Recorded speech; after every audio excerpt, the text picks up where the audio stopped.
lecture. Thank you again for having me. So, yeah, maybe before I start, I've had a few people asking me for notes, and I was constantly revising them, but at some point I will finish revising them and send them out to the mailing list. They were kind of constantly being updated. Okay, so last time we talked a bit about applications of Iwahori heck algebras, especially in the Pro-P setting, to various questions in the Langlands program. So we saw some connections with group representations, some connections with Galois representations, and we started to see a bit of derived structure in calculating these X groups. And today I want to focus kind of entirely on the derived stuff. So let me recall some notation. So I'm going to say G for concreteness to be GLNQP, but any connected reductive p-adic group works. I1 is going to be its Pro-P Iwahori. So all matrices which have 1 plus PZP on the diagonal, ZP above, and PZP below the diagonal. And H is going to be HG I1 over FP. So again, just the convolution algebra of functions on G, which are invariant on the left and the right by I1.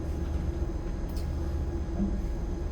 So this was the setting we were in, and let's recall that the functor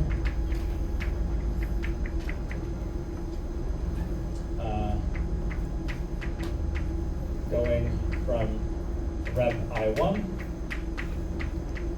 FPG, to modules over H, which sends V to VI1. Okay, so again, this is the category of G representations which are generated by their I1 invariant vectors. In characteristic P, it has the nice feature that this contains every irreducible representation. But this functor is an equivalence for G equals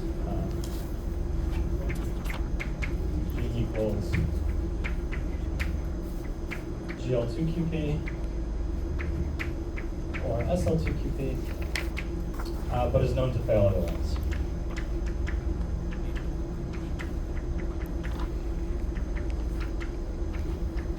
So it's known to fail in other situations.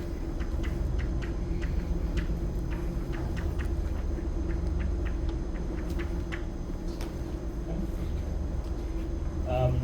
And so there's a few reasons for this. I mean, if you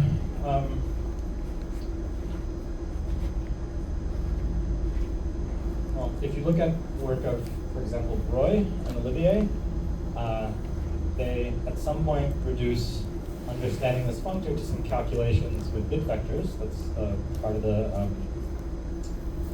kind of calculation that they do.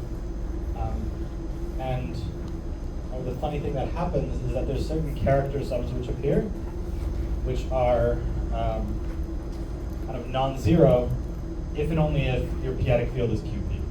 So it's some sort of, it's not a very enlightening reason, but it's a very kind of technical reason that if the field is different from QP, you start to get certain character sums vanishing.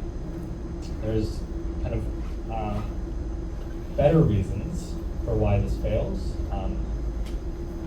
There's some kind of shadows of this in work with Pascunas, where he has to classify modules over a certain Iwasawa algebra, and it's really only feasible when the field is QP. So, and it's kind of known to be difficult otherwise. So, maybe those are a bit more technical reasons, but let me kind of highlight the main problem that shows up in this whole story is that since I1 is Pro P, and the characteristic of the coefficients is also P, well, this is kind of the bad case whenever we study finite representation theory, finite group representation theory. But what happens is that the functor B goes to BI1 is not exact.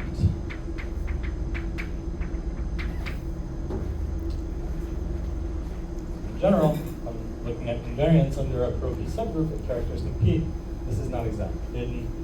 Over the complex numbers, this is not an issue because I have exactness, and in fact, in any characteristic different from P, I also have exactness, because I can just put a Haar measure on I1 and integrate. But in characteristic P, this fails. Okay? And the philosophy here is that if I have a situation where I have non-exact functors, it makes sense to kind of try to derive everything and pass the derived world. So, because of this, it is a good idea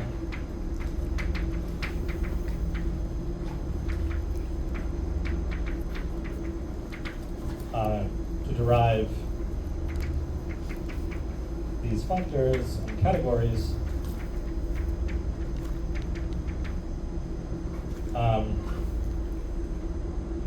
and try to see what we can do there. So the first thing I'm going to try to discuss is what the kind of correct derived analogs of both sides are, kind of some of their features. This is kind of the motivation. Is that we don't have exactness, so we should try to derive. So, are there any questions on this?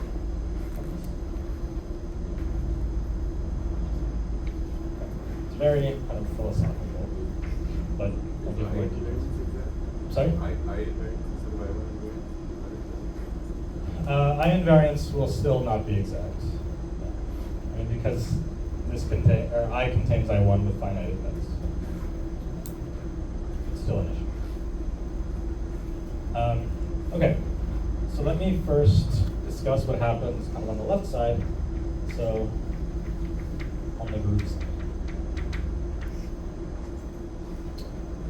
Or maybe.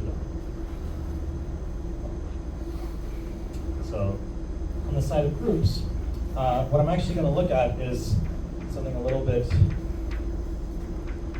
simpler than this I1 category. I'm going to look at this whole abelian category. Okay? And the fact that already came up in Andrea Delto's course, he was doing it for the category A, but it works the same way here. This abelian category is what's called a Grothendieck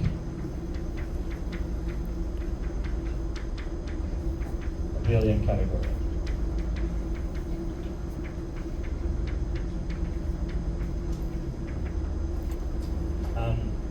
And he outlines some of the kind of axioms that a Grothendieck abelian category has to satisfy in terms of Grothendieck's axioms AB3, AB5, etc. So I'm not going to repeat those, but the takeaway that you should get from this is that this is a very nice abelian category. It's nice as one can hope for. And it implies that this category has enough injectives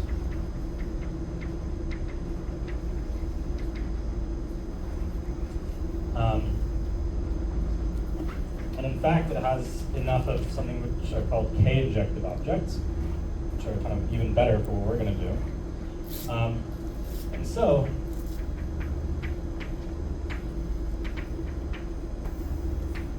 we can form all derived functors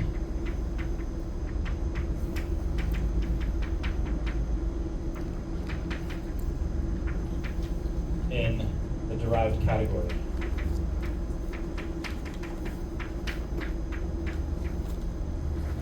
which I'm just going to call EG for short. Okay? So what is this thing? The derived category is, instead of just looking at kind of a single representation at a time, I look at a complex. So like a chain of representations with maps between them. And I look at these up to some equivalence. And whenever one works with derived categories, it allows you a little bit more flexibility. Lets you kind of squint your eyes and identify two things that maybe were not identical here. Okay. So this is kind of the category that we're going to be working in. Maybe I should point out I've gotten rid of the I1. Okay. So this category is actually not so well behaved in general. It's not clear that it's an abelian category, for example. So I'm going to kind of forget about that and just work with this entire category. What this does for me is that this category, so DG, kind of remedies many shortcomings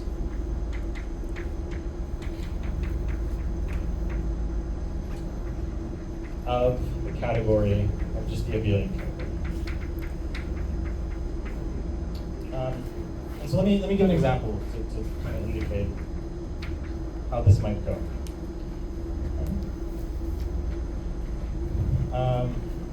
Right, so like we said, there's this exactness, and this derived category is going to be kind of the right setting to derive this functor. But before I talk about deriving this functor, I'm going to kind of go off on a little bit of a tangent and give another example of a functor which is kind of badly behaved in here, but better behaved in here. So let me do this. So let's suppose B is just a regular representation of G, smooth representation. And I'm going to define, so if you've studied complex representations of p-adic groups, one really useful tool is being able to take duality, taking the dual of a representation. So I'm going to define B check to be the smooth vectors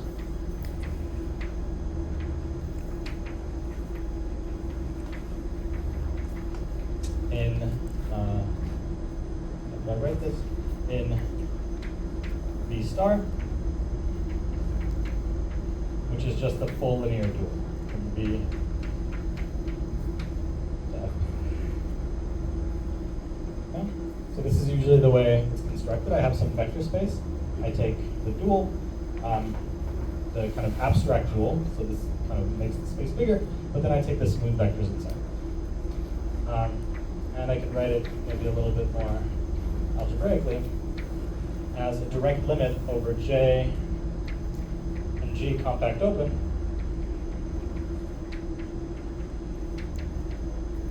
of these Helm spaces. So I view FP bar as a trivial representation of G, and I look at these Helm spaces that are equivariant for J. So really, this is just a union. So a smooth vector in here is just some linear form that's equivariant for some J. Sorry? Oh, yeah. Thank you. Sorry? Yes, everything is over. Okay. This is smooth vectors. Over the complex numbers, it behaves nicely, and in fact, it kind of even behaves nicely with the local Langlands correspondence. If I have a irreducible representation and its associated Gauss representation, then their duals should also be matched, maybe up to a twist.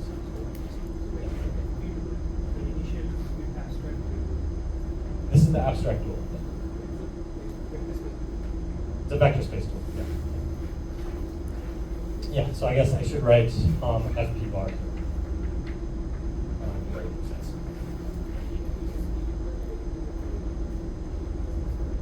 I'm sorry?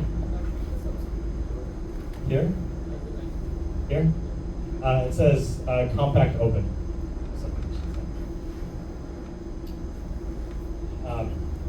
Okay, so like I said, over C,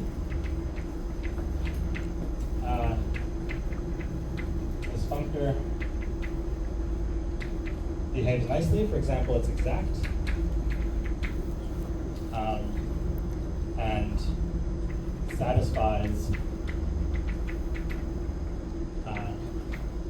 V double dual is isomorphic to V if V is admissible. Okay. So this kind of worked very well. But in characteristic P, you might guess that things are going to go badly. We have the following fact.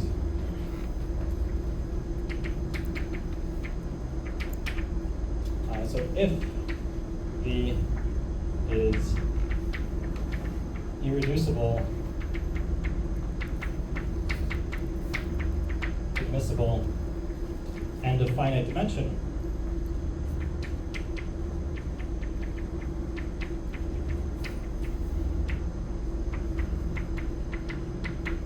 then the dual is actually 0. So when I first learned this, I was a bit shocked. So this kind of naive duality operation is basically going to kill everything that's not finite dimensional. So for GL2 QP, for example, actually GLM QP, the only representations that it doesn't kill are just one dimensional. And then on finite dimensional representations, it's just the regular dual. It's kind of very simple. I don't even need to take smooth vectors. Okay, so this is quite bad. This functor kind of has no chance of being exact, and obviously this double duality doesn't hold anything. Okay. So if I just work in this category, then well, this is kind of not the right thing to think about. So let me give you a theorem. Why is it 0? I'm sorry? Why it is 0? Yeah. So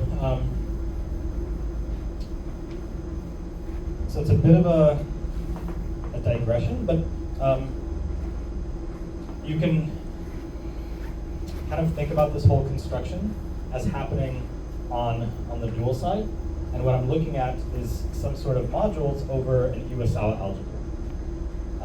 So if I take J, a compact open, I can look at its completed group ring, or Iwasawa algebra. And it turns out in FP, these things are Noetherian, while over C, they're actually not Noetherian. And you have to look at the proof a little bit, but that's really the key. So the fact that it's Noetherian tells you that this thing has to be 0. At some point, you use that, a submodule of a finitely generated thing is finitely generated. It's not a very difficult proof, but that's kind of the key fact. Okay, so obviously, this abelian category is not the right place for this duality operation. So let me tell you what the kind of remedy is inside the derived category. So let's say this can be fixed.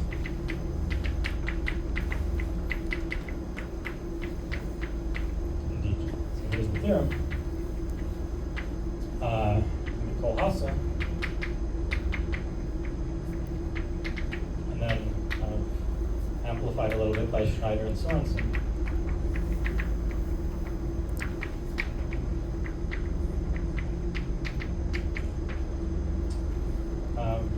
Which says that there exists a contravariant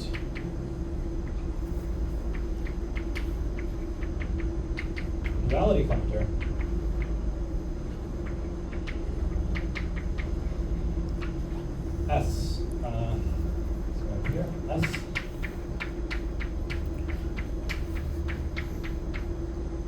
derived category to itself, and you can describe it on a complex of representations as just the direct limit over all j's before, and now I just take this thing called R hop.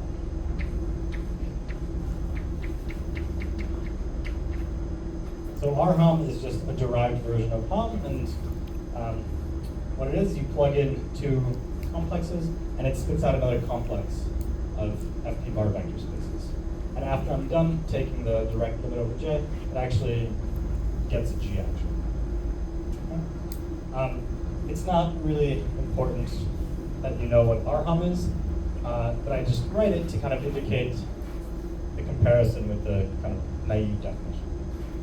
What is the complex in the second complex? This is just FP bar concentrated at degree 0, with zeros everywhere else, 0 differential. Right, so I should tell you this satisfies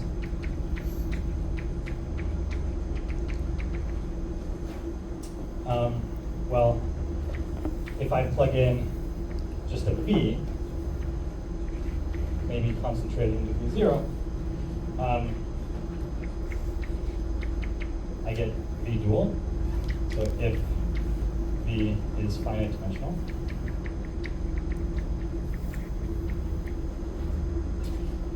so it agrees with kind of the naive duality on finite dimensional things.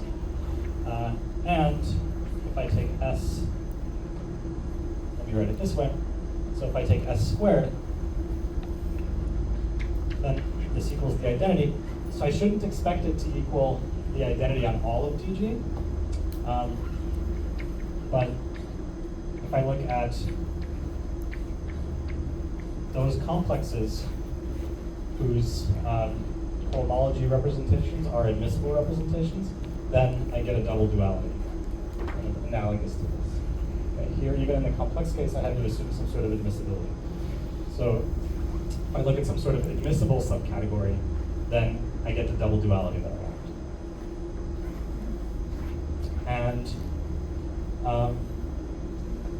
right, this can like explicitly be calculated in various examples.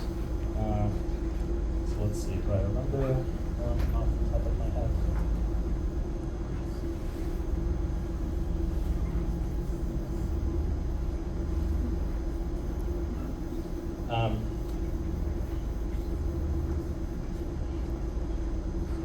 Okay, so let me try to come up with something. So,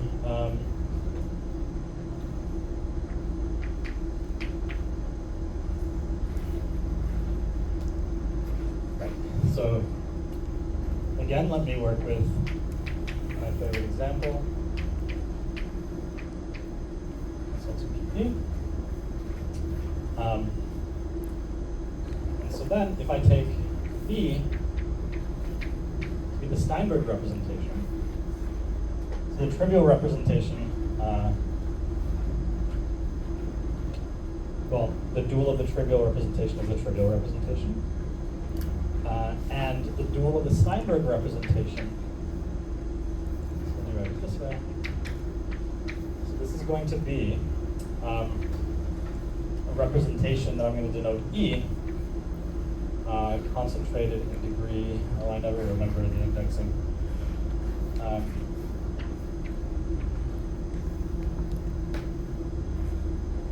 So it's either +1 or -1. I'm kind of extra confused because this functor is contravariant. So maybe I'll just put +-1. Where E is the unique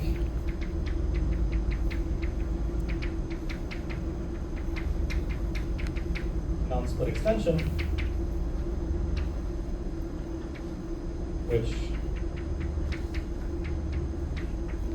has this int VG alpha as quotient and the trivial representation. So I'll write it like this, as a sum.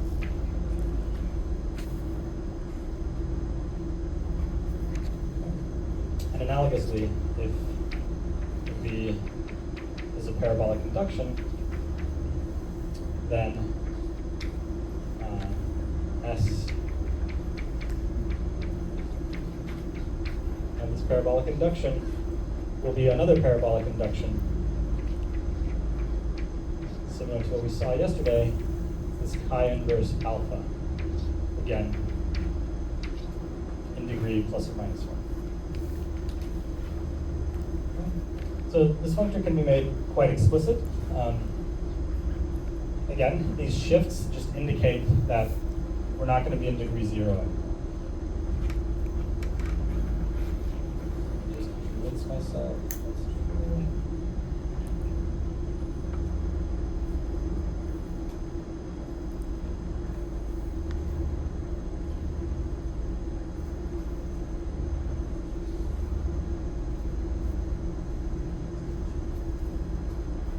Okay, so it's either this or the reverse.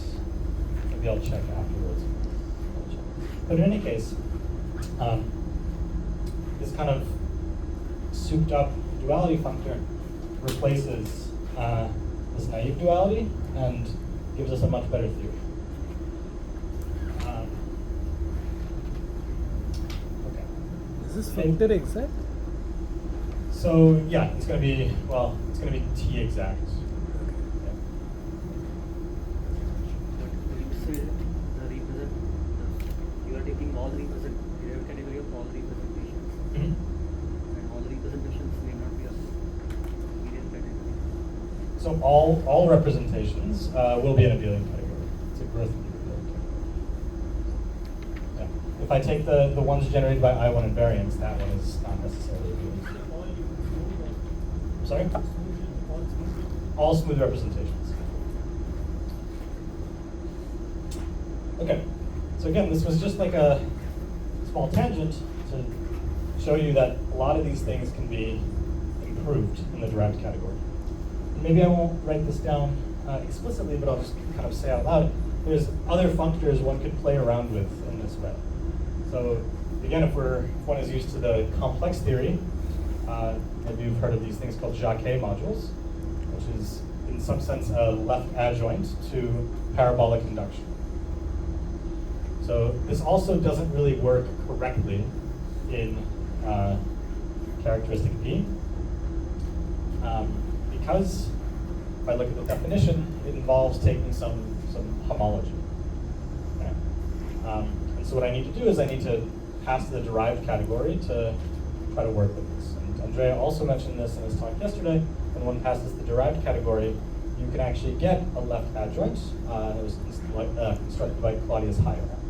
And this is, again, quite computable and kind of satisfies nice compatibilities in the derived category.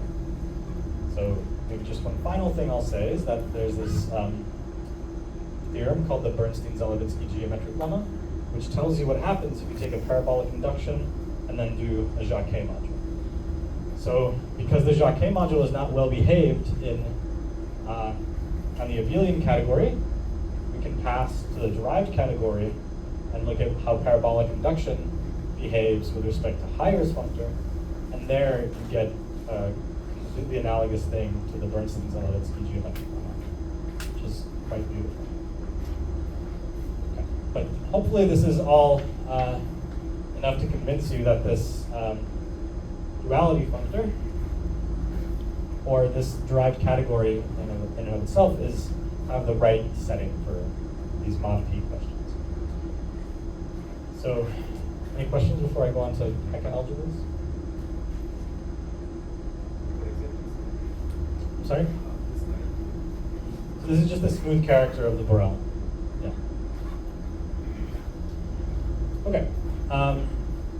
So let me go on to the second side of this correspondence, which is the Hecke algebras.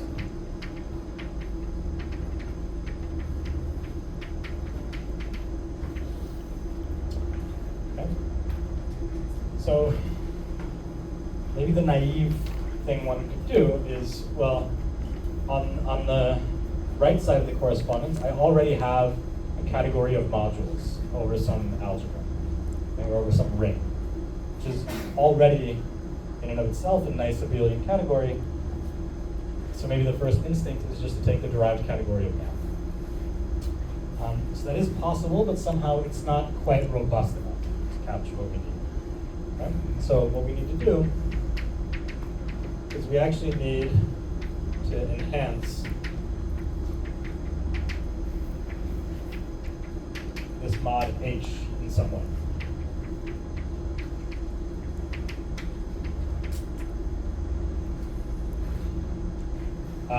In order to actually try to recover some sort of equivalence. Okay? The point is, if I just take the derived category here, I'm not going to get an equivalence. Okay? So what we do is we choose an injective resolution of, so let me recall the notation X that I was using before. This is just the compact induction from I1 to G of the trivial representation of I1. So I take, let me use curly I so I don't confuse it with the Uwahori. So I take some injective resolution in rep FP bar. So again, this category has enough injectives, so I can always build injective resolutions. Okay? And then I'm going to define, maybe I'll do it over here, so it's up high.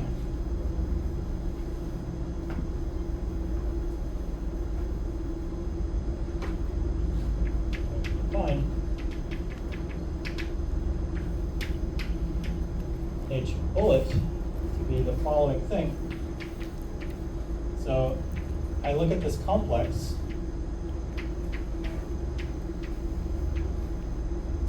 and so it's a complex of G representations. And whenever I have two complexes, I can look at homomorphisms between them.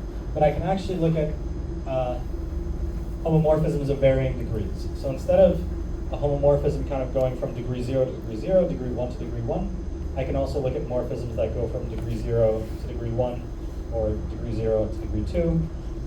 And so that's what this bullet is measuring. So this gives me another complex.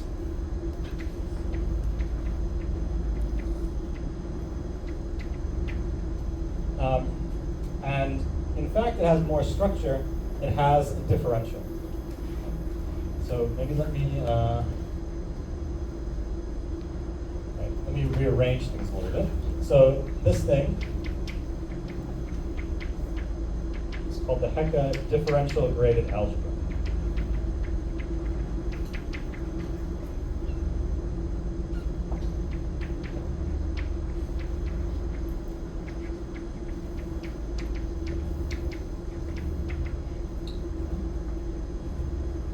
So this is the thing that we're going to be focused on. So let me expand on this a little more. So the graded thing, the graded part of this differential graded algebra, again, comes from the fact that I'm looking at morphisms of different degrees. So there's a degree 0 part, there's a degree 1 part, which is all morphisms of degree 1 that kind of go down like this. On this, so I get a complex, I get a vector space for every integer. On this, I can put a differential. So if I have a morphism of degree 0, I can produce a morphism of degree 1. It's a bit of a complicated formula, so let me not say anything more, but maybe I'll just say that the differential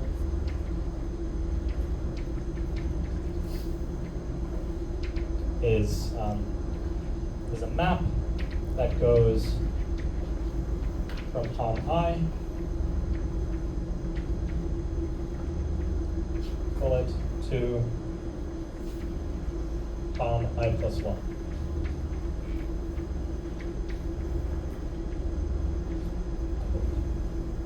And there's very explicit formulas one can write down for this. They're not going to be useful in my talk, so I won't do it, but if you look in the Schneider's paper on this thing, the formulas are all there. And why is it an algebra? Well, I kind of have the same object here and here. So the same way with the Iwahori Hecke algebra, where I thought about it as just Homs from this representation to itself, I can just compose homomorphisms. I can also compose homomorphisms here. Okay. So that's where the algebra comes from. Okay? So this kind of construction and definition is due to Schneider. And I think this kind of Hom complex has been around for a long, long before, but he was the first one to apply it to study of p-adic representation. That is the difference f0 to 0 minus something like f1, f1.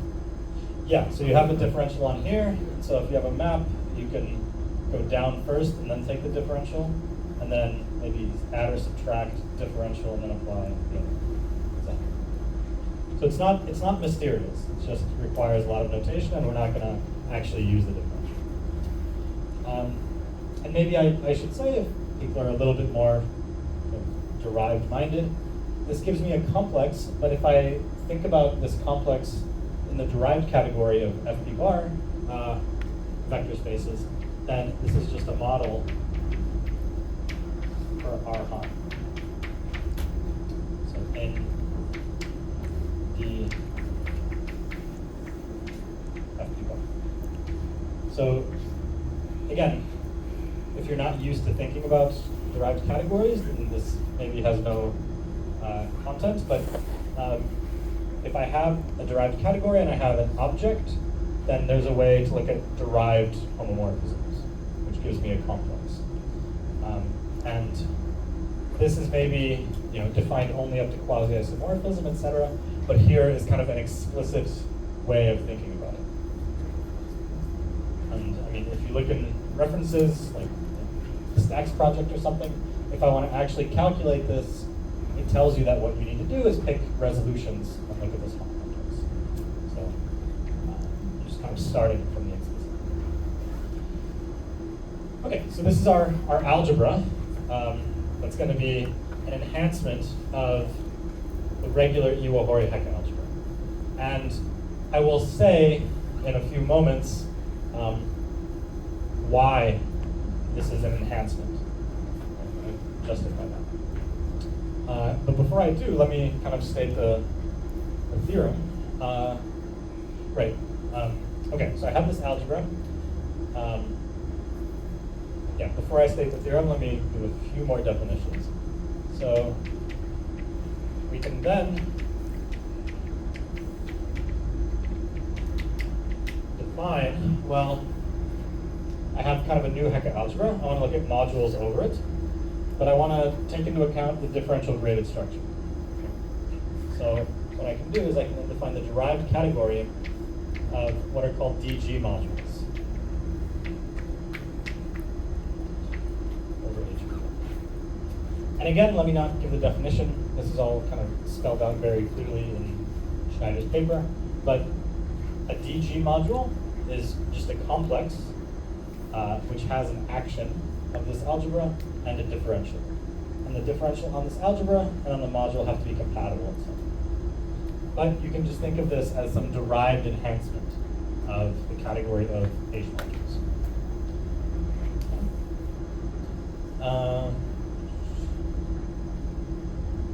Right. So let me make just kind of a pedantic note. So the construction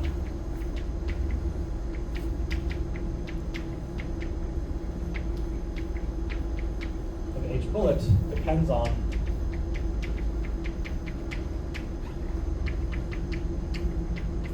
choice of I bullet. So, I mean, this H bullet is built out of I bullet, and there's many injective resolutions one can pick. But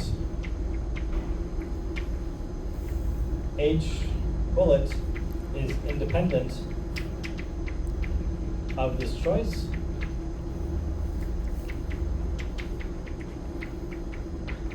up to quasi-isomorphism.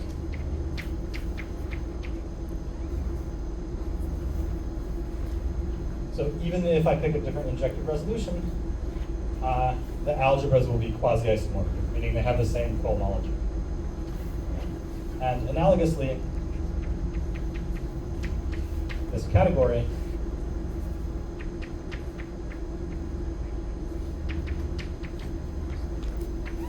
is independent of choice up to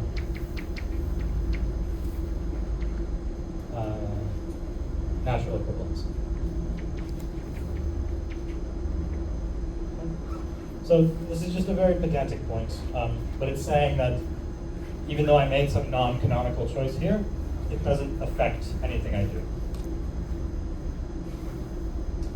If these words don't make sense to you, then just feel free to ignore them.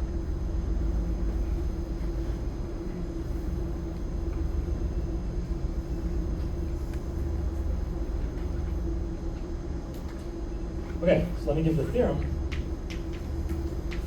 Just do the Schneider.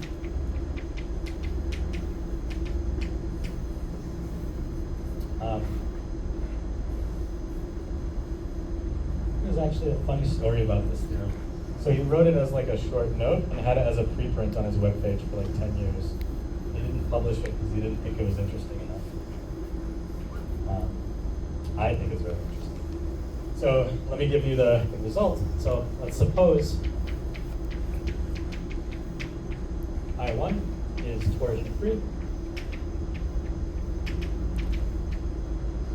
So there's some small assumption one can make, or one needs to make.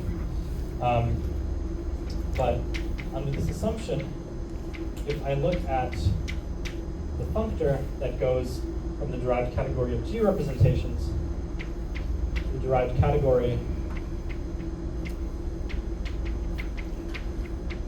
of DG modules over H bullet, which is defined as sending a complex to. So let me write this first. So this RH0. So remember, H0 is just invariance, I1 invariance. So RH0 is some derived version of it. I get a complex. This is the same as R hom GX bullet. So this functor is an equivalence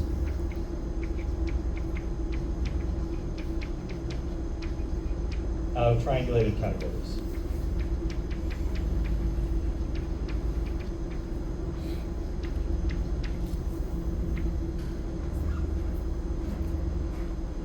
So this theorem that we had at the beginning that only holds for GL2QP and SL2QP is kind of completely fixed as soon as I pass the derived category and make the right definitions. Okay? And again, everything appearing here, even though there was some choice, is independent of choice. Okay? And I mean, maybe this is not so surprising because if you know nothing about derived categories, then it just looks like I've written a bunch of D's and R's everywhere. There is some content here, but it turns out that one can make everything work. And it's, it uses some fancy machinery, but the argument is not overly difficult. So this is kind of the big generalization of this equivalence of categories. So I guess this is like the third incarnation of this Borel-Bernstein. But it's somehow a little bit better because you're really looking at the entire category of G representations. You don't have to restrict the plot. Okay, so I'm going to talk more about this, but are there any questions before I do? Yeah, how do you define DG modules? How do I define DG modules? So, so a DG module is a complex of vector spaces that has a differential, and it has an action of this algebra, a graded action. So if I have something in like Mj and an Hi, and I act, I end up in Mi plus j. So it has to respect that. And so if I look at, and it also has to satisfy a Leibniz rule with respect to this action. So if I look at Hi acting on Mj, and then take the differential of that, it's somehow glued from the other differentials of I and the differentials of H and the differentials of kind of sat down and wrote out what you think it might be, then you're probably going to be close to the right answer. So what happens if we change I1 to, let's say, I over here? To I? Yeah. Yeah, that's a good question. I don't know. You won't get an equivalence anymore, but it's something I'm thinking about. Presumably you get some subcategory here. I'm trying to understand that subcategory. Yeah, it's one of the things I've been trying to understand. Yeah, the point is you need this object to be a compact generator.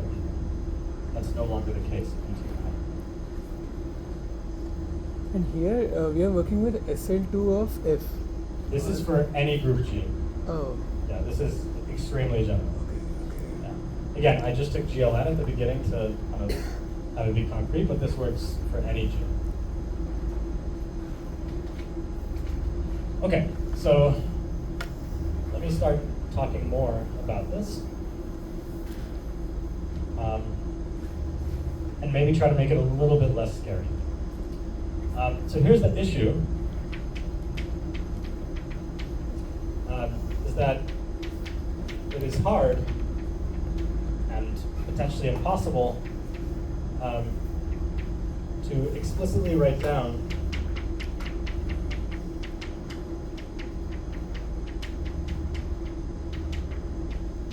a resolution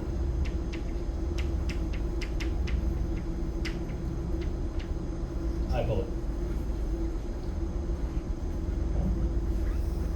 So,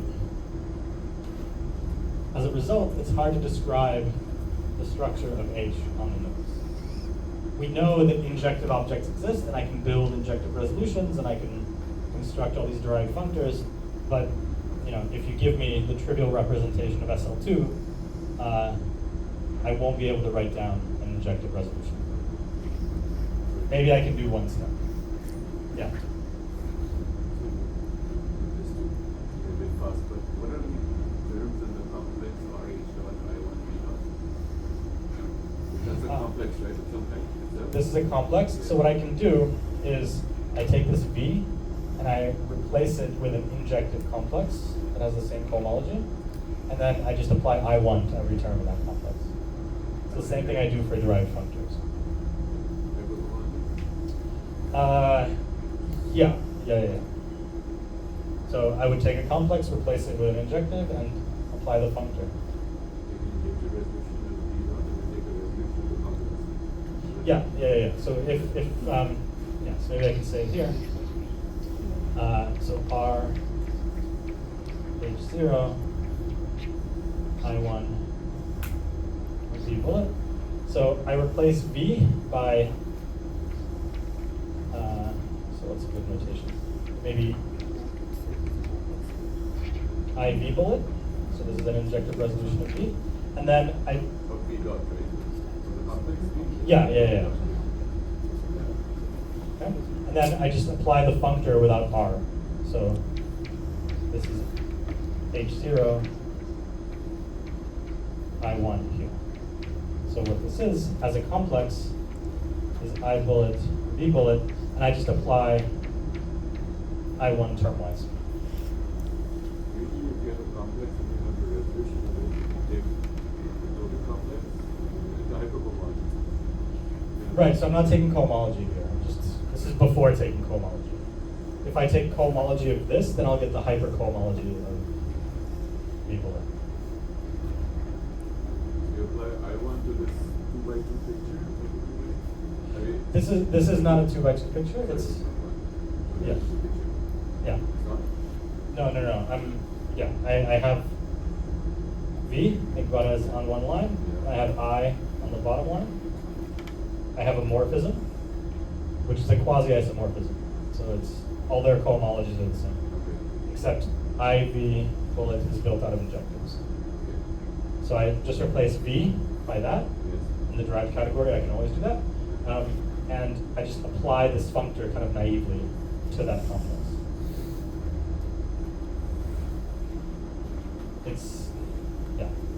It takes some getting used to. I mean, this is how you define it, but it doesn't help you so much with actually calculating. Right, so I'm gonna, yeah, and this is somehow really the point, is that this is, I mean, I think a beautiful theorem, but like how much information can we actually get out of this theorem? So to try to like remedy this, so instead of working with H bullet itself, which is only well defined as quasi-isomorphism, one thing we can start with is by taking the cohomology as H. So remember, this H bullet has a differential, so I can look at the cohomology of this thing as a complex. Okay. So instead, I look at cohomology. This tends to get confusing because there's two cohomologies floating around. Anytime I write upper H, that's group cohomology. And when I write lower H, that's going to be the cohomology of a complex. So this H bullet is a complex, and I'm just looking at successive terms. So if I look at this, then this is R hom G XX, and the reason that it's a little bit easier to think about it this way is there's just a standard fact in derived categories that if I look at this R hom complex and take its ith piece, or take its ith cohomology, what I get is xi G.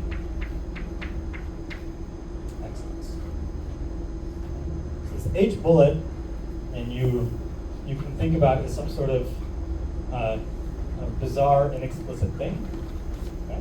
That kind of depends on many choices, so it's somehow very floppy and flexible. But once I look at its cohomology, then I'm just looking at X groups of X. And this we can try to understand a little bit better. Okay? Yeah. Small h? Yeah, so big H I'm always using for group cohomology. And small h if I have a complex. Sorry? Yeah, so this is going to be kernel of hi, so hi plus 1, modulo image hi minus 1 to hi.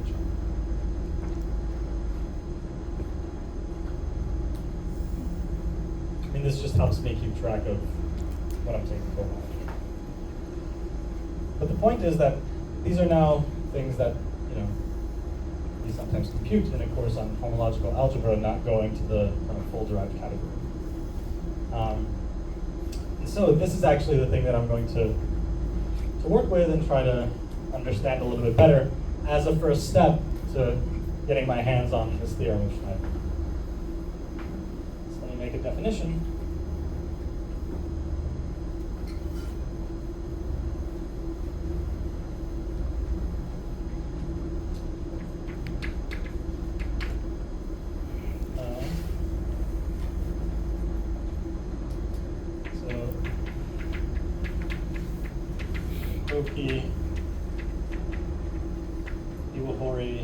X algebra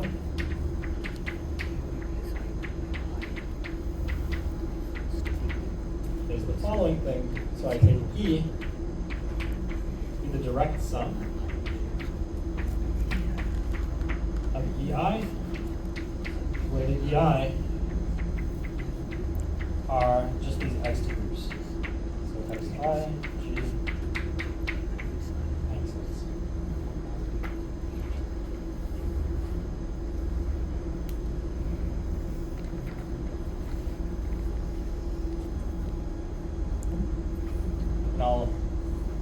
the next thing I will do is list a bunch of properties of this algebra to try to convince you that it's a much more kind of gentle thing than this H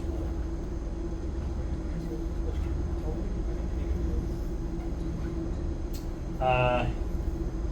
Yeah, so that's, well, you kind of got ahead of me. So there are no negative x. So this is actually, I is going to be positive. In general, if I take two things in the derived category, it's possible for them to have negative x. But since, well, both of these arguments are in degree 0, then there's no negative x. Yeah, so I can equally define it this way.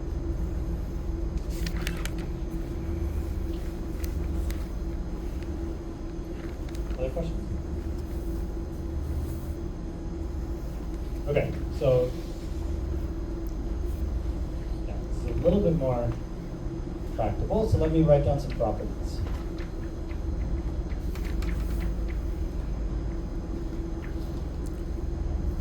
So the first thing is,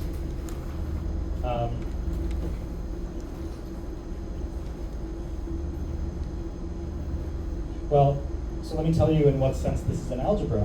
So this E is a graded algebra.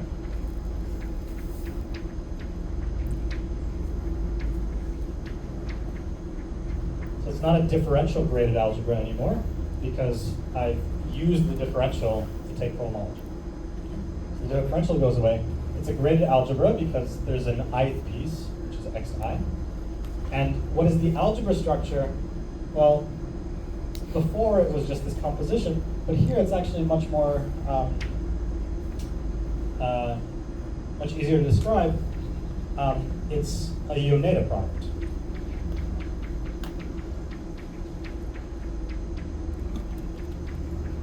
So the product in this algebra is what is called a Yoneda product. So xi, I can think of as length I plus 1 extensions with x on the end. So exact sequences with x on the end.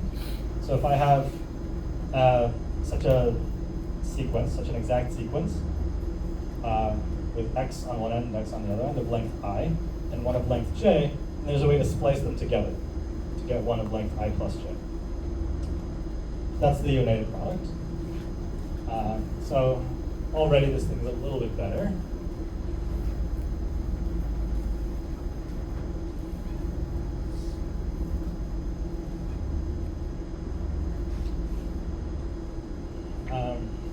What else can I tell you?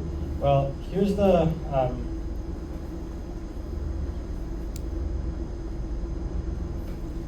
here's the kind of the punchline.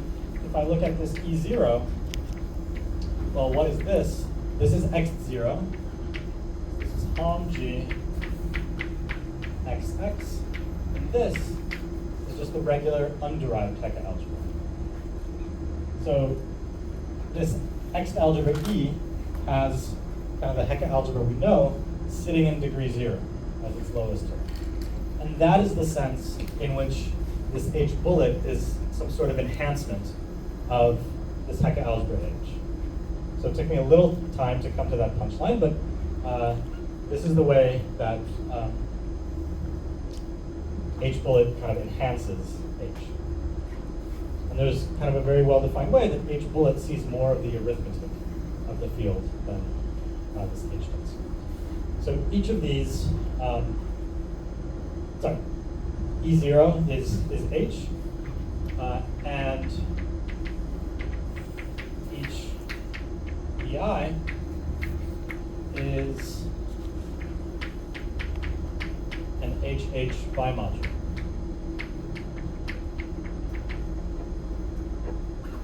So again, I can take any two elements in here and multiply them. And again, it multiplies in kind of a graded way. If I have something in EI and EJ and I multiply, I get something in EI plus J.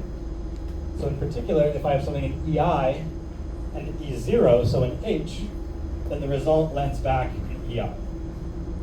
And since I can multiply on the left and the right, then that turns each of these into a bimodule over this Prof-Hecke algebra. So I can start to get a handle on the structure of this thing by first figuring out how H acts on each graded piece. I can look at each graded piece on its own.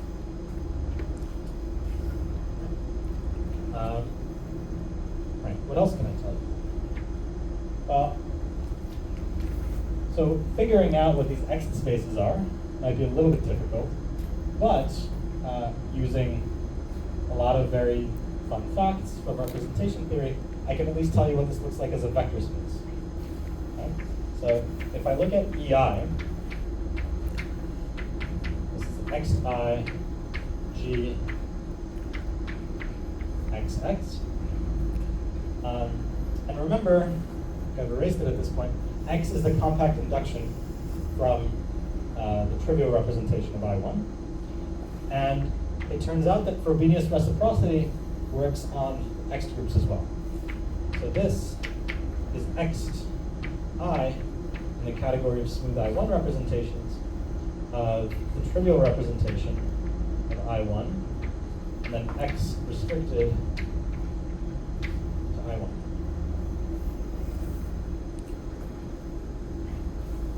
Okay. That's very good.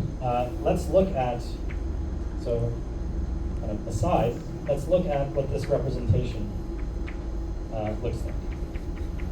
This is compact induction from I1 to G, the trivial restricted to I1. And if we have a compact induction and we restrict to a subgroup, there's a formula telling us how we can decompose that. Anybody remember? I think it's shown up before. Mackie. Yeah, this is I can use the Mackey formula. So that's the first thing. So I can use the Mackey formula, and what does the Mackey formula tell me? If I induce from some subgroup and restrict to another subgroup, then the indexing set is parameterized by the double cosets.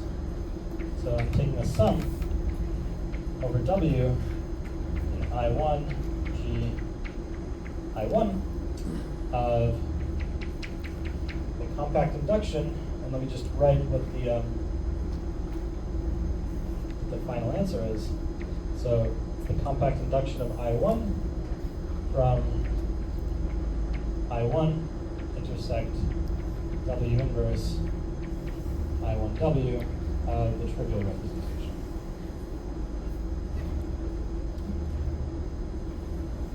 So I'm using this Mackey formula. And so let me continue with this.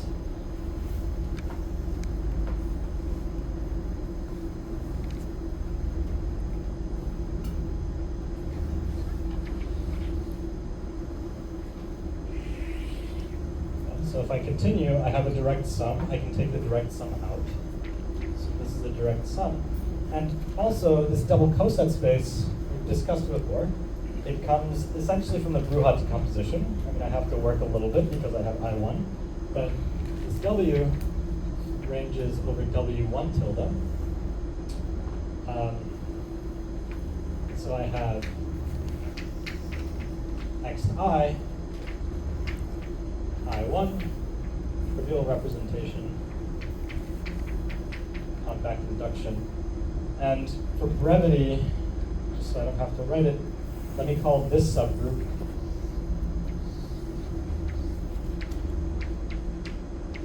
I sub W. This is the compact induction from I sub W to I1 and the trivial representation. Okay, there's still more I can do. So X of the trivial representation against anything is the same as group cohomology. So this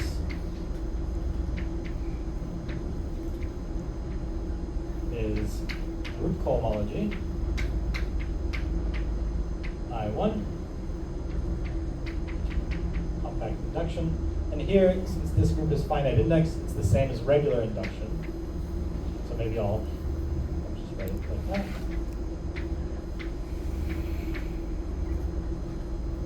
Sorry, I missed the previous line. So we conjugate W1 tilde, I1, Yes. that's the value for I1. Yeah. Fine, it's from here.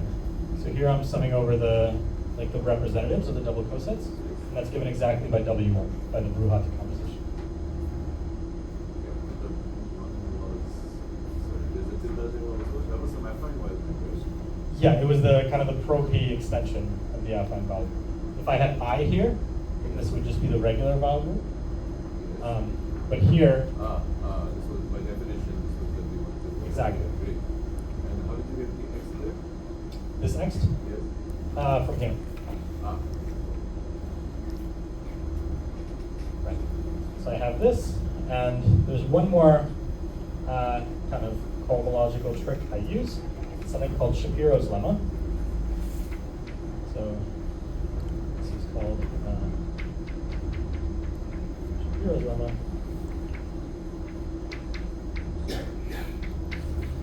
Gives me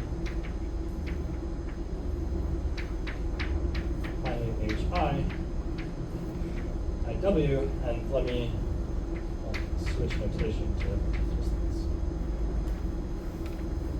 Okay, so there's a lot of representation theoretic things going on here. There's some Frobenius reciprocity. There's some Mackey formula. There's some thing in group cohomology called Shapiro's lemma. But this at least tells me what EI is as a vector space. Okay. So it's just a direct sum of all of these cohomology groups. Okay. It won't tell me the product structure because I've kind of, by doing all of these, I'm masking the product structure somehow. But at least it tells me how to think about this as a vector space. So for example, E0, I would be taking H0 here. This is the trivial representation. So I would get a one-dimensional space for every W and W1. So that just corresponds to the characteristic function of the double coset corresponding to W. So The last one, why are the sorry, why am I going here? why are these continuation? Oh, if I take I equals 0, right, then H0 is just the invariant vectors in this representation, and this is the trivial representation. So it's just one dimensional. So each of these pieces inside the sum are one dimensional. So you get a one-dimensional space, direct sum over W. When I is 0. Yeah. So it'll be one-dimensional for any section. So in particular, this gives you a way of trying to at least write down a basis for this algebra. Again, it's infinite dimensional, but you can start writing down a basis by computing these cohomology groups. At the top of that board, the action of H naught on X naught on other X chis is still clear, right? It's by composition on the right. Yes, on I think here it should still be okay. Yeah. So it gets destroyed somehow later. Yeah, it's destroyed a little bit later. Okay. I'll write down what the product is. Okay. Maybe try to convince you that it's not the, well, that one can work. Yeah, so a lot of this theory comes down to understanding this group cohomology. So it's really like, I mean, it's not even any sort of fancy coefficients, it's just trivial coefficients. So if you can understand the cohomology of these IWs for all W, then you're in pretty good shape. And I'll just say that in general, like, understanding H2 is already like an interesting question. H1 for trivial coefficients, you might remember, is just group homomorphisms. So that you can, work out with some generators and relations. But H2 is a little bit more difficult. So already starting there kind of leads to interesting things. And there's a lot of kind of open things one can work out. Okay, so that's that. More properties. So if I1 is torsion free,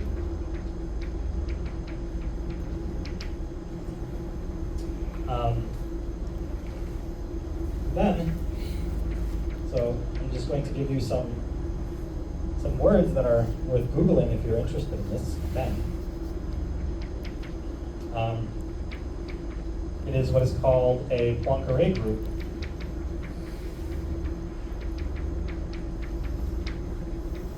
Of dimension d, and what is this integer d? This is the dimension of G, kind of as a manifold over QP. So if we're working with GLN QP, then it's just n squared. If we're working with SLN, then it's n squared minus 1. So if I'm in this torsion-free case, then I1 is a Poincare group, which means it has some nice finiteness properties on its cohomology. All of these IWs will then be Poincare groups. And this has a consequence for the cohomology. So what this implies is that HI of IW FP bar is 0 if I lives above this degree p.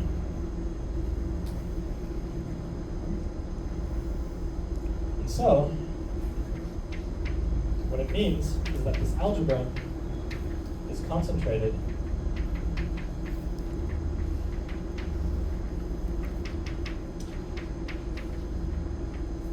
in degrees 0, 1, 2.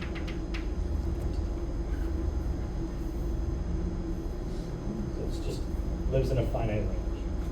If I1 has torsion, then it's kind of everywhere.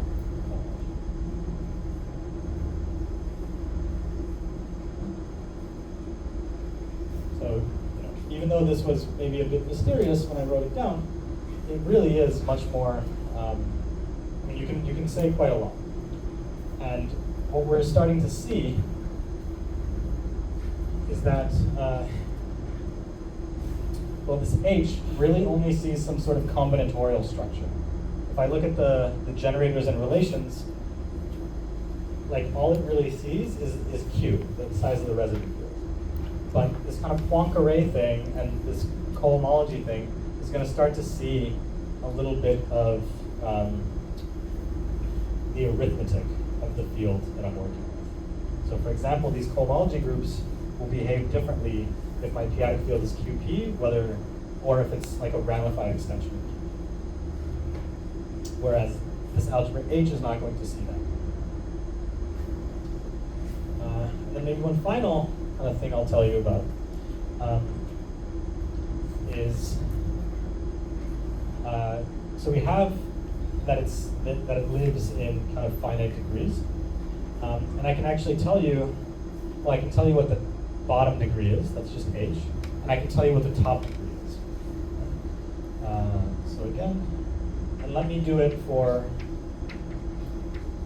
SLMQP, just to make that easier. So if G is SLMQP, and I1 is torsion free,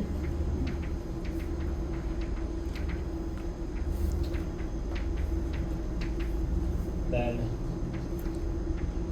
ED, so this is the top degree.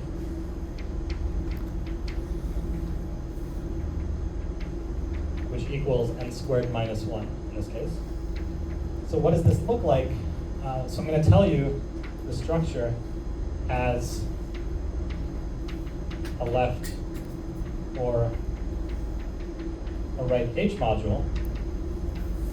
So remember, it's a bimodule. So if I look at it as a left module or as a right module, what I get is one copy of the trivial representation, and then the rest is a very big supersingular module.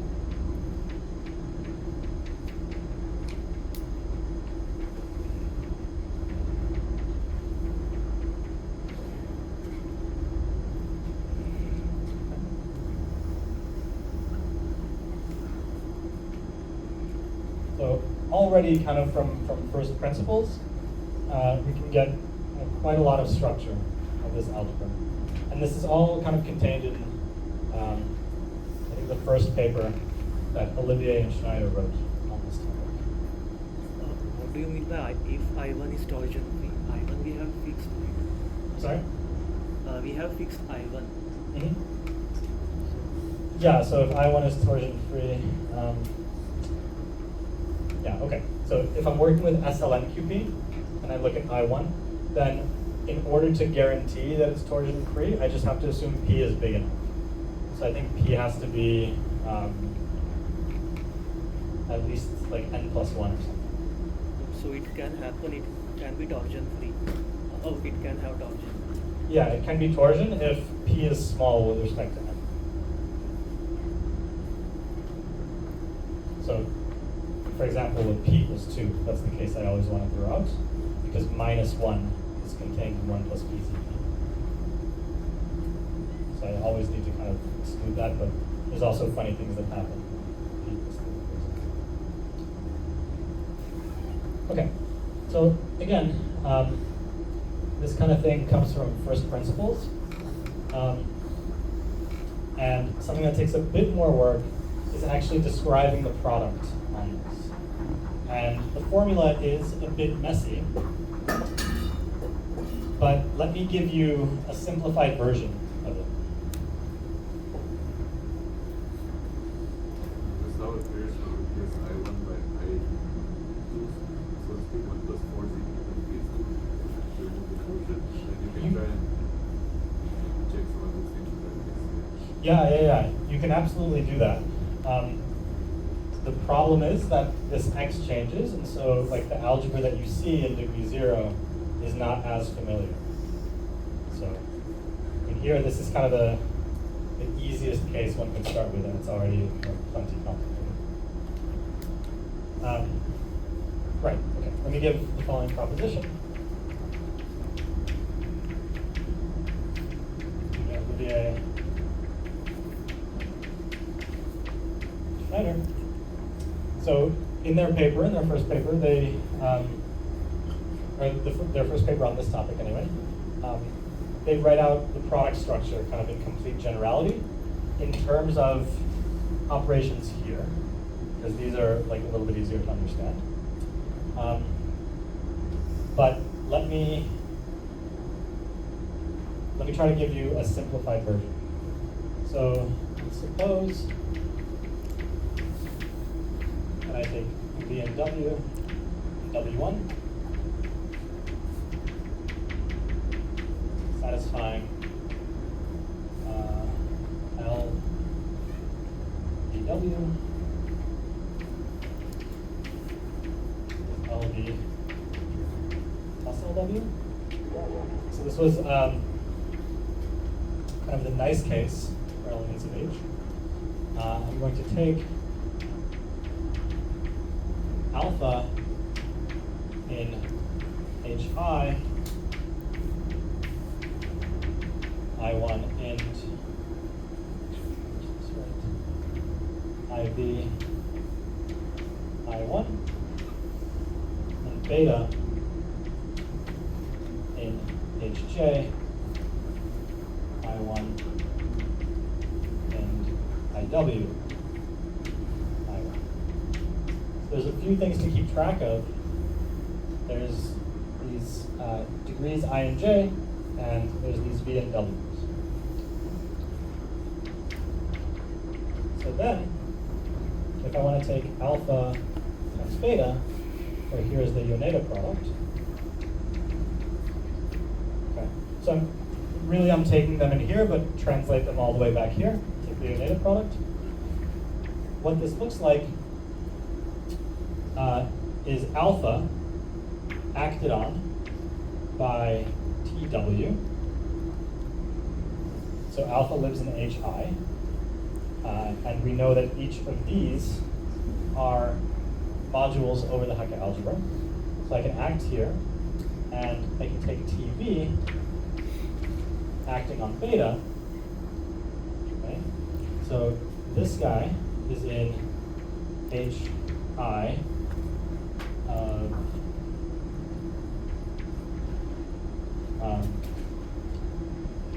I1 int I VW I1 of the trivial. This is the way the action works. This kind of operator in degree 0 won't shift the degree, but it'll shift kind of the support.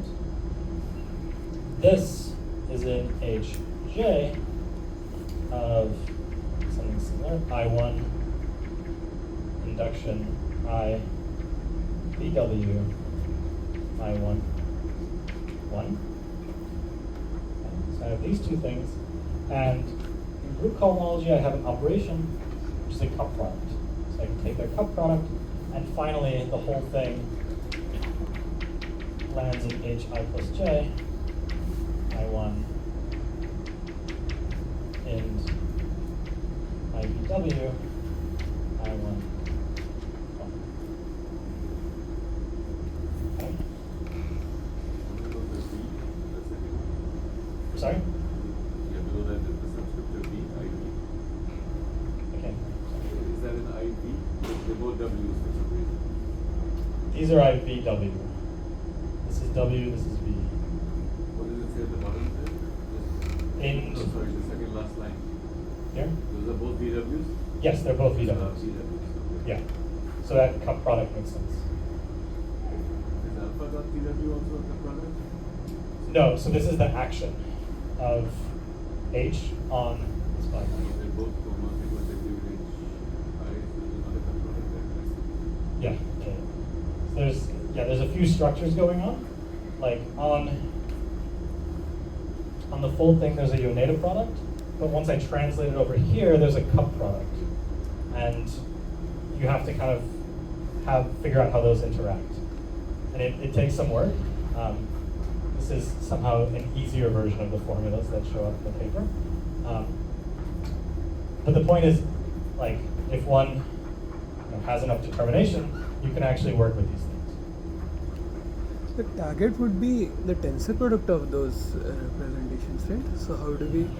It's the tensor product, but then I think you can multiply functions. Oh. Yeah, so you do need some sort of product pairing, but you can always multiply functions. I have one. Yeah. So E0 is not finite dimension as a vector space, but No. all higher EIs are finite dimension. No, so you're still taking a sum over an infinite set, and these, the higher HIs, will in general be non-zero.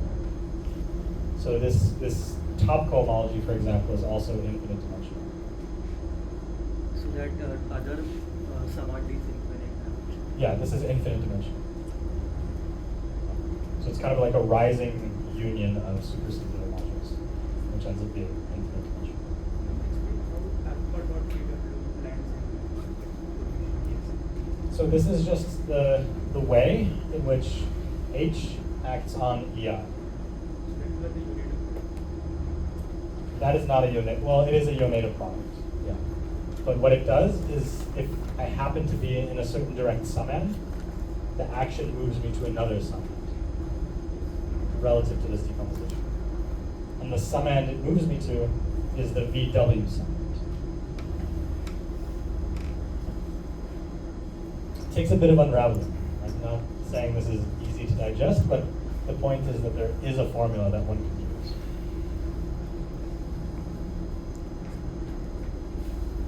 And they do this in quite a bit of generality, so I don't think their formula has been fully utilized yet.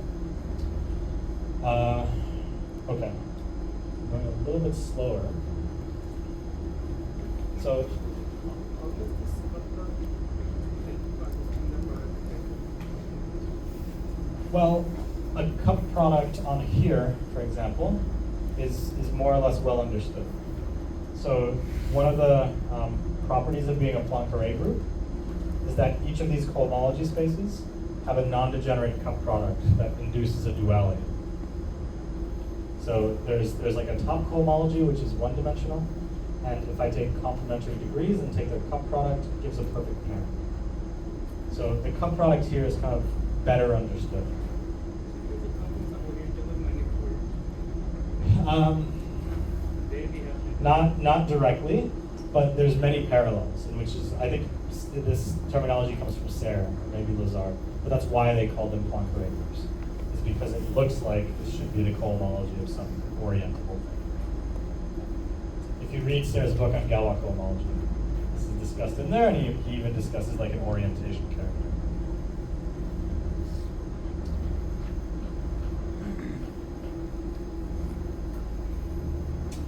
Okay, so right, let me decide what to skip. Okay, so the point is that we have some grasp on the structure of this algebra. So what we can do is we can kind of go back to this equivalence of Schneider. So the question is, how do we use this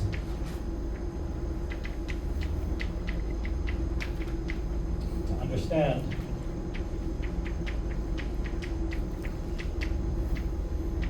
Schneider's equivalence?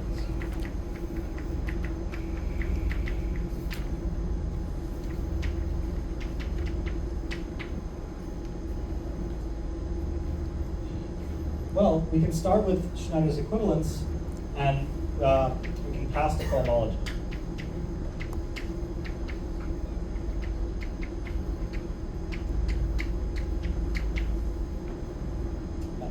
So, in Schneider's equivalence, we have this R hom G from X to, let me simplify it to just a simple representation, to a representation of degree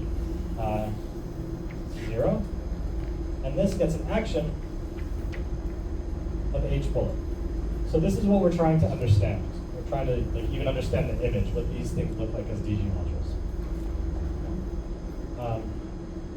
But again, that's difficult.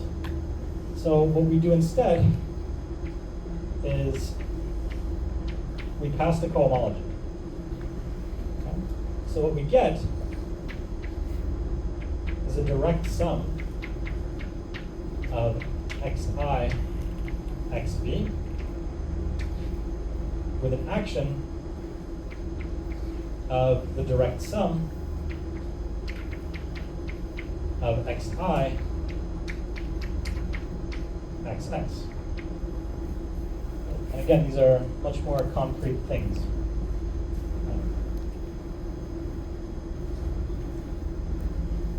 And again, what is this xi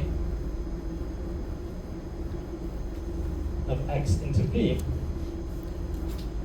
Well, this just becomes a direct sum over the group cohomology here that we saw yesterday. And this gets an action of this algebra E. So what we can do, instead of dealing directly with this, is we can try to understand this avatar. So instead of dealing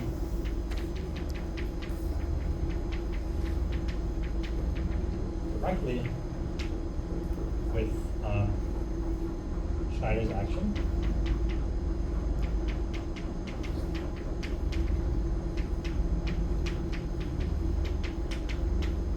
we first can understand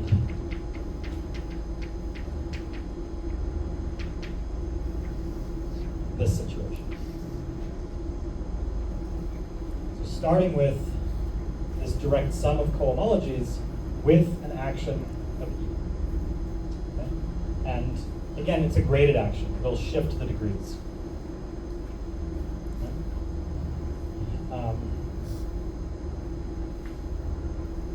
And since I'm running out of time,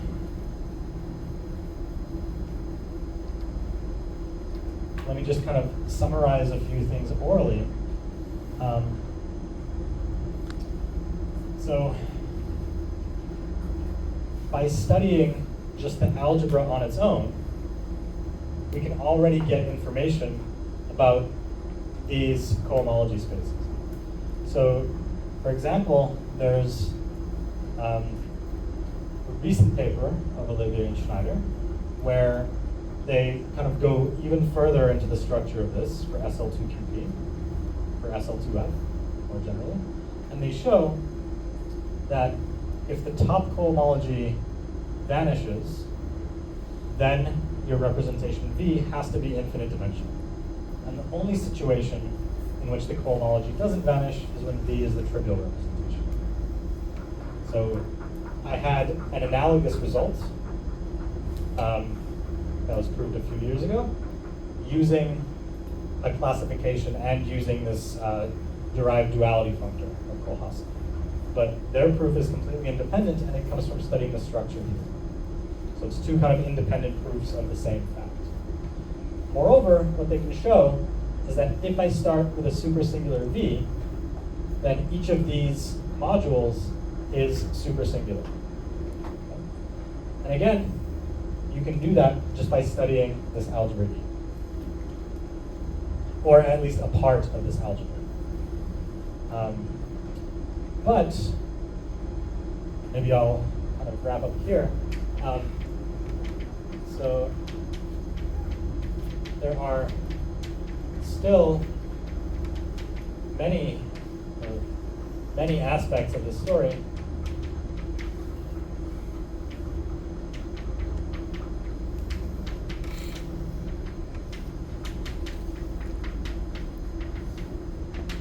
which are unknown. So, for example, here's some kind of ongoing project. So examine or describe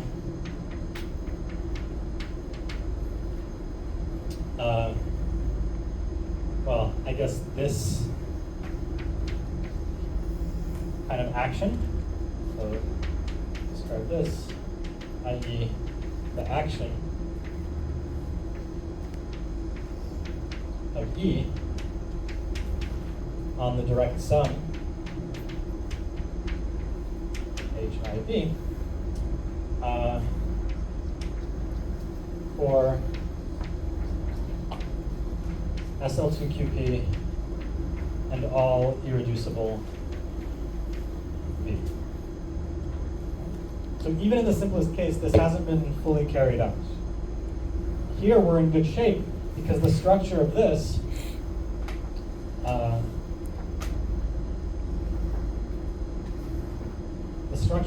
E has been worked out kind of extensively by Olivier and Schneider, and all of these cohomology spaces were calculated in work of mine.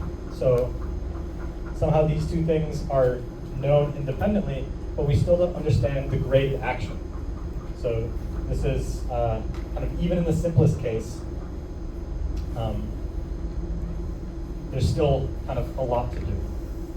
And maybe I'll finish with sort of an open problem for those of you that haven't gotten turned away yet. So try to calculate the structure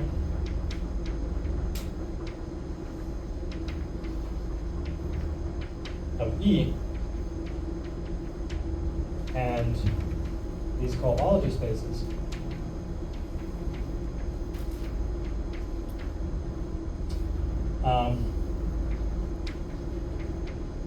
for the group G is D cross, where D over QP is a division algebra.